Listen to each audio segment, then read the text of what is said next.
Alright, it's the Wine Wolf, here for a different type of video. Not about rating wine, not about drinking wine, not even about making wine. But this is about how to optimize your storage of wine. Very, very, very important. So, I'm going to go through how I turned a little room under my stairs in the garage into a wine cellar, temperature controlled. I had to learn a lot of different skills to do this, a lot of research on how to do it. It took me a few months to do it, but in the end, very rewarding, and saved me a bundle of money if I would have paid some company to do it for me. If you like these type of videos, make sure to hit the like button and subscribe. If you like videos about wine reviews, wine fun, wine tasting, wine cellars, wine anything, be sure to subscribe and hit the like button. So what is the point of having a wine cellar? Well, it's to optimize the storage of your wine so that it ages appropriately and doesn't go bad. It makes the wine more elegant when drinking it. However, the main reason I made this wine cellar was to protect my bulk wine that I make. About every year when I'm making the wine, I hit about May and June, and it starts to get really warm. And at that time, I have all this wine in bulk that I worry about getting too warm in the temperatures in my little wine room. So I'm forced to bottle it and then bottle age it. And I would rather age it in bulk a lot longer. So bing, the idea came up. What if I turn this room into a temperature controlled wine cellar? Then I can age my wine longer, and I can also age my bottled wine longer. So let's get to it. How to build a temperature controlled wine cellar. Step 1. I had to do a demolition of the whole room. So this was the back wall that I took out, and as you can see, there is the stairs underneath with all that wasted space that was not used.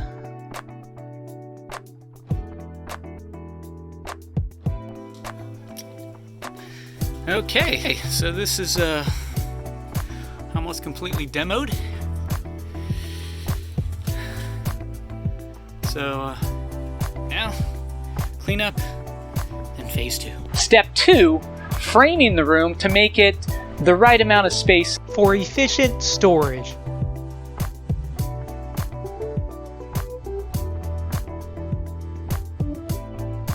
Alright, making some progress. We got the back wall framing installed.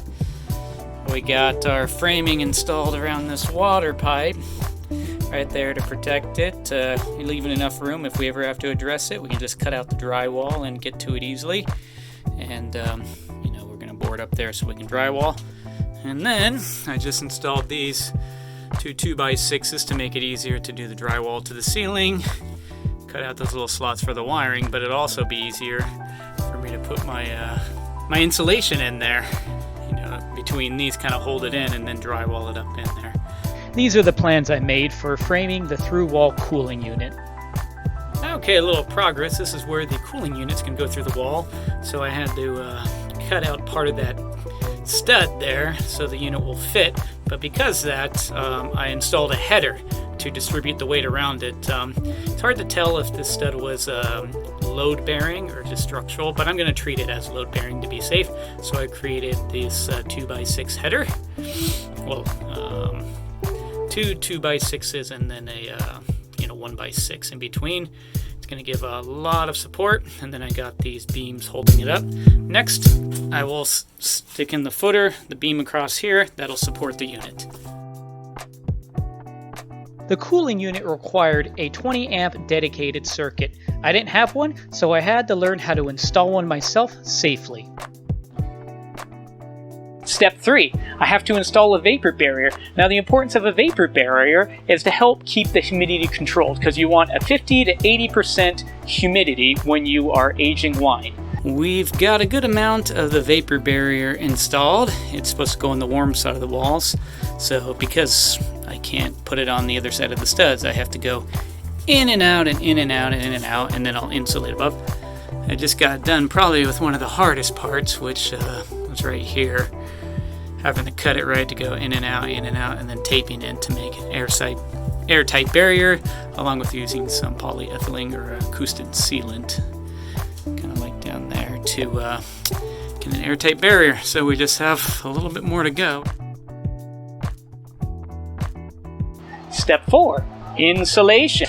Insulation is very, very important. You got to get the right insulation. Recommended is R19 in the walls and R30 in the ceiling. All right, we have made some good progress. I think we've gotten through the most tedious part of building the wine cellar, the wine cave, and that is the vapor barrier and the insulation. Oh gosh, was this tedious. As you can see, I'm filling in the little gaps with this foam. I'll come trim that off later. Same thing here. Probably a few more gaps to fill in and then trim it off, and then it should be ready for the sheetrock. But yeah, we basically have R19 on the walls, and then I have up to R30 on the ceilings for good insulation. But eventually I'll have to cut that hole out for the cooling unit to go. But it's coming along, and I just want to say again, the vapor barrier, going in and out of all those studs, because I couldn't go on the outside, and then sealing it.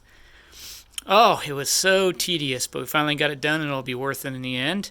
And then now we got the insulation. That was tedious too, cutting out all the different pieces. Step 5.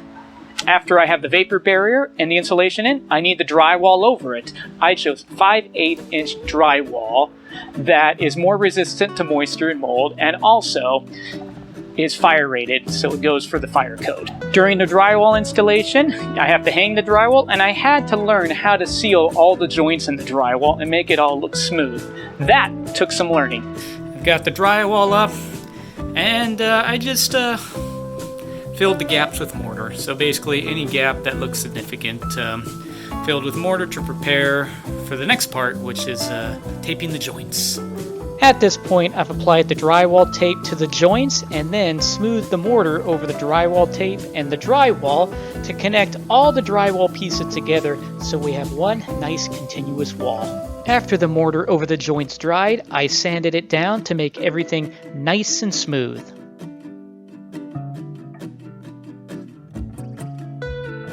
All right, the drywall work is essentially finished.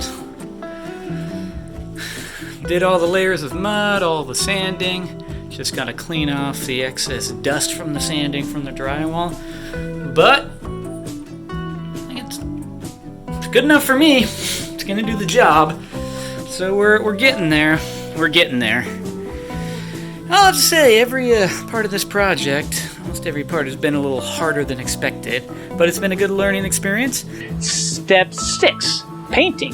You want to make it look good. You don't want to just have exposed drywall, so painting. Step 7, I have the floor, concrete floor. I could have just sealed the floor with a sealant, so it would help control the temperature, humidity, moisture, but I went a step further and I installed some vinyl flooring to make it look nice and more appropriate. Along with the floor installation, you do the baseboards to make it look nice. Step 8, building an insulated door. Now, I wanted to buy an insulated door for the door frame, but the door frame was such an odd shape that there was no pre-made insulated door that I could have put in, and it would have cost me a bundle to have a custom one made. So what did I do? I built my own, and I got it to R13 insulation. Part of building the insulated door was building the door frame too. Have to have the proper door frame so that I can hang the door. Had to learn how to do that too. Step 9, after building the door and the door frame, installing the door and the door frame. Step 10, weather stripping. You go through all this trouble to do a vapor barrier, insulate the wine cellar, make an insulated door frame. You don't want any drafts going in and out, so you need weather stripping to help keep that cool air in the wine cellar and so it doesn't leak out any cracks. Step 11, installing the cooling unit. Now, the cooling unit needs to be a special cooling unit. You can't just do any space air conditioner or through-wall air conditioner. You want to get one that's going to control the humidity and that is made to continuously run if needed, go on and off, and that can handle that type of load. Step 12, adding shelving and wine racks. Shelving for my bulk wine so I can store under and over, and wine racks for the bottled wine. Well, there's the current wine aging stuff, and yeah, there it is. This is gonna hold a lot of bottles.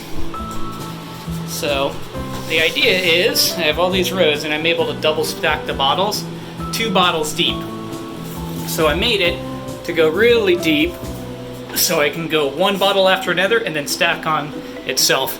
So this is going to give me probably some maximum storage for bottle aging in this small space. So we got a 58. So I will be doing the bulk aging here and the bottle aging here.